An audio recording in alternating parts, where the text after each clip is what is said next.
내 인생 최고의 날 슬래시 060 930 9월 29일 금요일 저녁 오랜만에 중국집에서 고추 잡채를 시켜 고량주를 마셨습니다. 고량주는 몇 년 만에 마셨는지 기억에도 없습니다. 다소 취기가 오른 상태로 지하철을 탔는데 퇴근 시간 이후라 다행히 자리에 앉았습니다. 얼마 후 빈자리는 다 채워지고 몇몇 손님만이 서서 가고 있는데 제 바로 앞에 있던 손님 중 한 분이 들고 있는 짐이 무거웠는지 선반 위로 짐을 올리려다 그만 그 짐을 놓쳐버렸습니다. 순간 꽝 하는 소리와 함께 지하철 바닥에는 병 조각과 붉은 포도주가 사방으로 튀었고 포도주는 흘러 순식간에 지하철 차량의 반을 덮어버렸습니다. 아마 두 병이었던 것 같았습니다. 주위에 있던 앉은 사람이나 서 있는 사람이나 모두 사방으로 튀고 흐른 포도주가 자기 수에 묻지나 않았는지 머리를 숙여발 아래를 쳐다보았습니다. 병을 깨뜨린 분은 약주를 하신 듯 눈이 약간 충혈되어 있고 옷은 다소 남루해 보여 그리 넉넉한 분은 아닌 듯하였습니다. 그런데 그분은 난장판이 된 상황이 당황스럽기도 하겠지만 어렵게 마음먹고 산 포도주로 가족과 함께 축하 파티를 할 수 없다는 안타까움과 그런 실수를 한 자신에게 화가 났는지 성난 표정으로 치울 생각도 하지 않았습니다. 그래서 저는 우선 제 앞에 깨어진 병 조각을 손으로 줍기 시작했습니다. 그러자 가만히 있던 옆자리의 아줌마가 자신의 백을 열어 검은 비닐봉지를 꺼내주면서 함께 주워 담기 시작했습니다. 그러자 또 다소 멀리 앉아 계신 한 분의 아줌마가 멀리까지 흩어진 병 조각을 신문지를 빗자루 삼아 쓸어 담기 시작하였습니다. 그제서야 병을 깨뜨린 그분은 민망했는지 함께 엎드려 병 조각을 줍기 시작했습니다.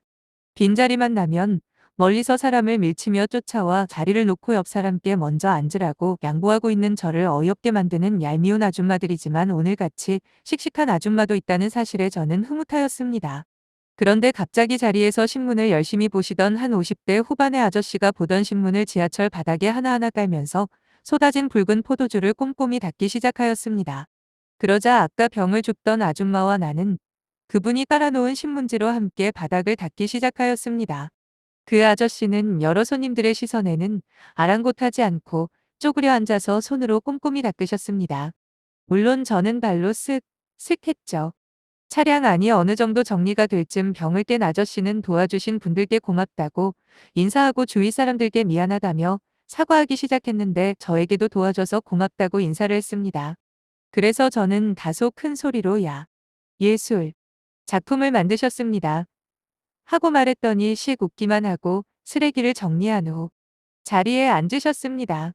사실 신문지로 닦긴 했지만 포도주가 흘러내린 자국은 붉고 선명하게 그 흔적을 남겼는데 마치 현대 화가들이 캠퍼스에 물감을 쏟아부은 듯한 형상을 그리고 있었습니다. 버스에서든 지하철이든 길거리에서건 도움을 요청하는 분들께 저는 동전 한 푼 줘 본 적이 없습니다. 또한 끈질기게 도움을 요청하는 분의 경우에는 아예 슬그머니 자리를 피하거나 눈을 감고 잠을 청했습니다.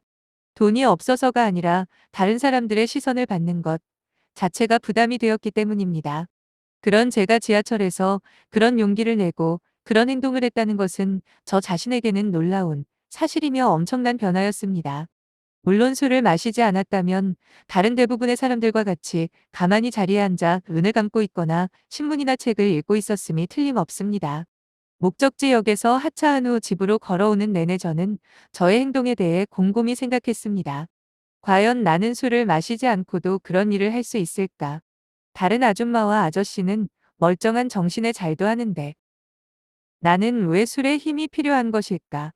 별도 큰 도움도 아닌데 왜 이렇게 기분이 좋은지, 남을 도우며 사는 기쁨이 바로 이런 것인지 새삼스럽게 월드비전에서 봉사활동하시는 한비아님의 기도 밖으로 행군하라라는 책의 내용들이 떠오르기 시작했습니다.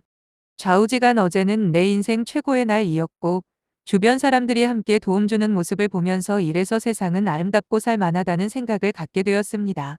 비록 다른 사람들에게는 평소 하는 보통의 일이라 할지라도 남에게 피해나 주거나 사기를 친 경우도 없지만 어려운 사람 스스로 못난 탓이라고 여기고 모른 척했던 이기적인 나.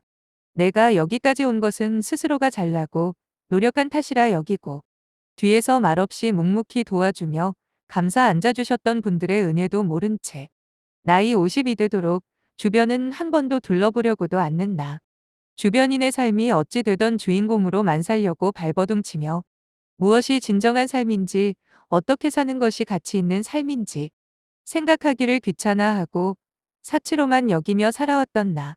이제 비록 50대에 돌입한 인생이지만 지금부터라도 작고 사소한 일부터 남에게 도움을 베풀 줄 아는 나눔의 인생이 되기를 다짐해 봅니다.